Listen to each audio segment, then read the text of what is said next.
If you're in your 30s and you feel behind in life, I want to speak to you directly for a moment.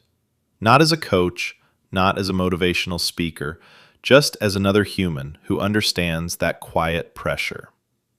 This decade comes with a strange emotional weight. You don't always talk about it out loud, but you feel it. When you look around and notice how others seem more settled. Some look like they're ahead of you. Some look like they found their direction earlier in life. And then you look at yourself and think, I thought I'd be further by now. That thought alone can feel heavy. It's not dramatic pain. It's a low, constant pressure in the background of your life.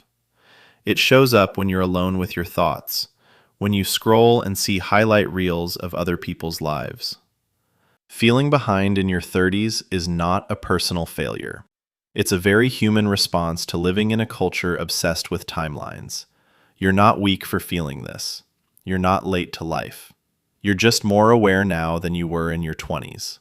And that awareness, even though it hurts, is where real change starts. Part 1. Why the 30s feel heavier than any other decade. When you're in your 20s, it feels like everything is open, like you've got time to figure things out. Almost everything feels reversible. Wrong career? You can switch. Wrong city? You can move. Wrong direction? You have time. In your 30s, life starts to feel more real. Your choices start to feel heavier. Life starts introducing trade-offs. You begin to realize every yes is also a no. Every path chosen closes other paths. Every delay has a cost.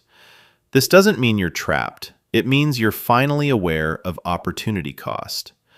The Stoic philosopher Seneca wrote On the Shortness of Life, "It is not that we have a short time to live, but that we waste much of it." Your 30s are often the first time you truly feel the weight of time. Not in theory, in practice. So when people say, "I feel behind," what they're often experiencing is the fantasy of infinite time disappearing, and the reality feeling louder. That awareness alone can feel like pressure. But pressure is not failure. Pressure is the signal that your decisions now actually matter. Part 2. The Social Clock and the Lie of Universal Timelines. There's this invisible pressure most of us carry, even if we don't realize it. Psychologists call it the social clock. It's basically the idea that by certain ages, you're supposed to have certain things figured out. A stable career by this age, marriage by that age, money sorted out by another age. And without meaning to, we start measuring our lives against that timeline. The problem is that timeline is just an average, and averages completely ignore real life. Your background isn't average. The opportunities you had weren't average. Your personality, your setbacks, your starting point, none of that is average. But you're still judging yourself by a timeline that was never designed for your specific life. Morgan Housel talks about this in The Psychology of Money. He says the hardest part isn't making money. It's getting the goalpost to stop moving. And the same thing happens with life milestones. You get a job, and suddenly the pressure is to get a better one. You get stable, and now you're supposed to be impressive. You become impressive, and now the expectation is to be exceptional. So even people who look like they're ahead on the outside often feel behind on the inside, which is why it can feel like you're always chasing something you never quite catch. You're not behind in life. You're just measuring yourself against a moving target that was never meant to be caught in the first place. Part 3.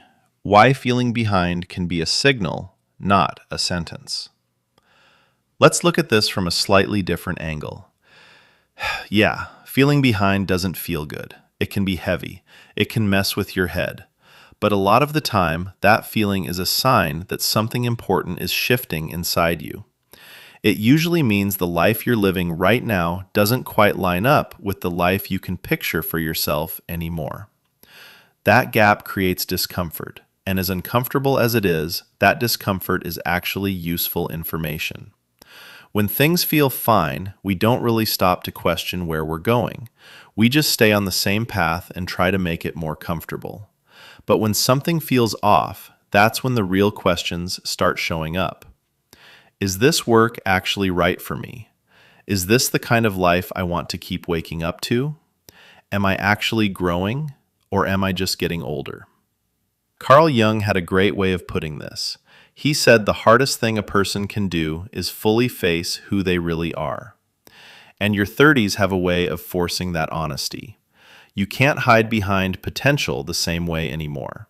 You start seeing yourself more clearly, what you've built, what you haven't, and what you actually want. That can feel confronting, but it's also the beginning of building something more real. Most people never slow down enough to question the path they're on. They just learn how to tolerate it better. So if you're questioning things right now, you're not behind. You're awake. Part 4. Late bloomers, quiet builders, and misaligned success. Let's talk about people who didn't arrive early. Stan Lee worked in unfulfilling writing jobs for decades. He was close to quitting comics altogether because he felt stuck. Marvel's breakthrough came later in his life, after long periods of doubt. Vera Wang didn't become a designer until 40. Before that, she felt out of place in careers that didn't fully fit her identity. Jeff Bezos had a stable Wall Street career in his 30s. From the outside, he looked ahead. Internally, he felt misaligned, so he walked away from security to start Amazon in his 30s. But here's the deeper point. These people didn't just succeed late. They changed direction when the old direction no longer made sense. Now, contrast this with people who win early. Early success can create identity lock-in. You become the successful one, the smart one, the ahead one. And once your identity is built on that image, changing direction feels like losing status. So people stay in paths that look good on paper, but feel empty in real life. Ryan Holiday writes in Ego is the Enemy, the pretense of knowledge is our most dangerous vice. Early success can create the illusion of certainty. Late builders often develop humility, patience, and adaptability.